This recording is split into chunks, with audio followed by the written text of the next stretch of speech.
Puisqu'il ne fait rien. Ce monsieur n'a aucun pouvoir nulle part. Il ne signe aucun dossier. Il porte les papiers. C'est-à-dire un soldat qui est dans le Nozo, au nord-ouest, au sud-ouest, qui se bat là-bas, un soldat qui lutte avec Boko Haram est plus important chez nous que Joseph Fouda alias Mboma. Tous ces gens-là sont les frères de Biya. Tous ces gens-là sont mes parents. Ils sont tous les responsables de la sécurité. Si vous allez au cabinet civil, c'est encore des bêtises. Mbondo Yolo, le neveu ou frère ou oncle ou nièce, ou c'est la nièce ou c'est le neveu de Paul Biya. Mbondo Yolo.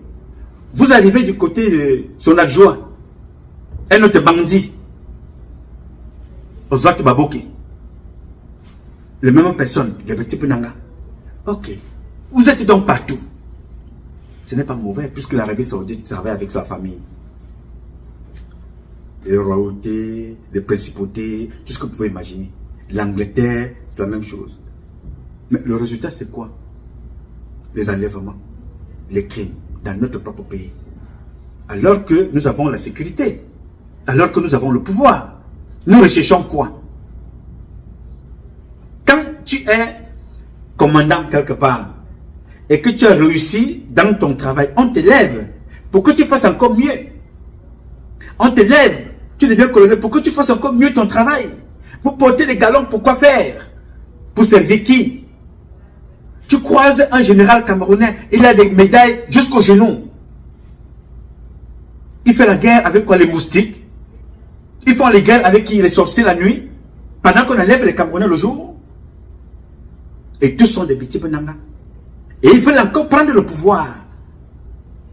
Après 43 ans de crimes, d'assassinat, de vol, de détournement, de corruption, d'emprisonnement, d'assassinat ciblé comme ça, ils veulent encore 7 ans.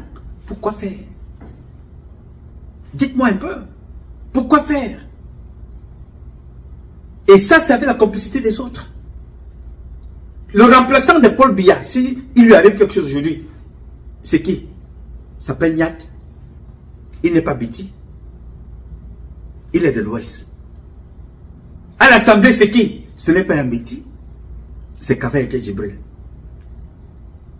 Le président du parti de Paul Biya, secrétaire général, c'est qui? Nkwete. Ce n'est pas un Biti.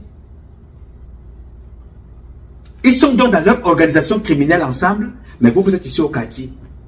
Vous vous insultez entre vous. Pendant qu'on tue les vôtres. Tu pars du Cameroun pour aller chercher ta vie. Quand tu réussis, tu arrives au Cameroun. Tu rentres au service de ces gens-là. J'avais dit que je ne vous sers pas. 2014, quand ils m'ont appelé, j'ai dit à Tanganji que je ne peux pas servir ce système. Parce que c'est un système criminel. Tant qu'il n'est pas reformé, ne comptez pas sur moi pour venir compléter l'effectif des crimes. Je ne fais pas ça. Si je voulais faire rendre service à ce système et travailler avec ce système, je serais resté au Cameroun. Et je serais aujourd'hui général. Parce que mes classes sont des colonels. Je suis sorti du Cameroun avant beaucoup d'entre eux pour aller me faire former à l'extérieur. Je ne veux pas servir ce régime-là. Je suis parti. Ils sont venus me chercher en 2014. J'ai dit, je ne bouge pas. Et là, j'ai parlé là comme la fille de Paul Biya. Je ne bouge pas. Yes, sir. Voilà le résultat aujourd'hui. On tue les enfants, on enlève les enfants, on demande la rançon en plein Yaoundé et on nomme les généraux. C'est une honte pour nous. Quand d'autres pays nous regardent, on se pose la question, quel peuple? Non, ne posez pas la question, quel peuple? Parce que le peuple camerounais est un peuple courageux. Posez la question, quelle génération? Oui, c'est ça la question. Quelle génération? Génération des Facebookers, génération des YouTubeurs, génération des cancans, génération des exhibitionnistes, des partouzeurs. C'est ça notre génération. Il ne faut pas parler du peuple. Le peuple camerounais a été représenté par des 10 fils que vous connaissez. On les a tous tués pour laisser libre place à des personnes comme Paul Biya, comme le général Semengue, comme Mboma de Fouda. Ça se passe devant vous, l'imposture. C'est-à-dire, Voilà un général qui porte galon de vice-amiral en dormant à la maison et en tuant les Camerounais. Alors, comment un monsieur comme ça qui n'a jamais commandé une fourmi? Mboma, Joseph Fouda n'a jamais commandé une fourmi. Porte des galons. Ils portent des galons pendant que les enfants sont en train de se battre sur le terrain, ils n'ont rien. Rien. Tous les budgets sont détournés. Tous les budgets sont détournés. Vous faites quoi avec cet argent? Vous allez où? On a vu les généraux mourir. Ils sont partis avec quoi? Rien. On a vu les secrétaires généraux partir et mourir. D'autres sont en prison. Ils sont partis avec quoi? Rien. Alors qu'ils ont volé, ils ont détourné comme vous. Vous n'apprenez rien. On recommence les mêmes, on reprend les mêmes choses. On recommence, on prend les mêmes et on recommence. Et tout ça, on attend que le changement tombera du ciel. Au lieu de réfléchir au changement, ils sont dans la diaspora, ils sont dans les réseaux sociaux, en train de se tirer dessus. Je voudrais dire à cette dame, mon soutien. Rappelez tout simplement qu'elle n'est pas la première, et elle ne sera pas la dernière. Les Camerounais sont prisonniers d'un système. Comme Biya lui-même est otage d'un clan, dans les deux cas organisé et régulé par lui-même et son épouse.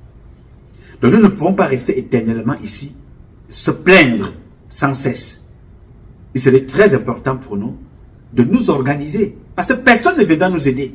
Le système que vous voyez là aide Paul Biya et ses amis. Tout ce que vous voyez là aide M. Biya et ses amis. J'enlève les lunettes de mon ami Augustine. Le système que vous voyez là arrange M. Biya et sa bande d'imposteurs. Voilà un président, Paul Biya, qui a des généraux qu'il a nommés lui-même. Ces gens-là travaillent à la présidence, mais on a quand même réussi à les braquer dans la maison du président. Le terrorisme jusqu'à dans la maison de Paul Biya. Le terrorisme jusqu'à dans son secrétariat. Le terrorisme jusqu'à dans son cabinet civil. Mais ces gens-là réussissent quand même à porter des galons. Ils portent des galons, je suis général.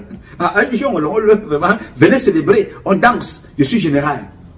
Pendant ce temps, on braque en plein Yaoundé. On vole en plein Yaoundé. Les autorités sont en prison pour terrorisme.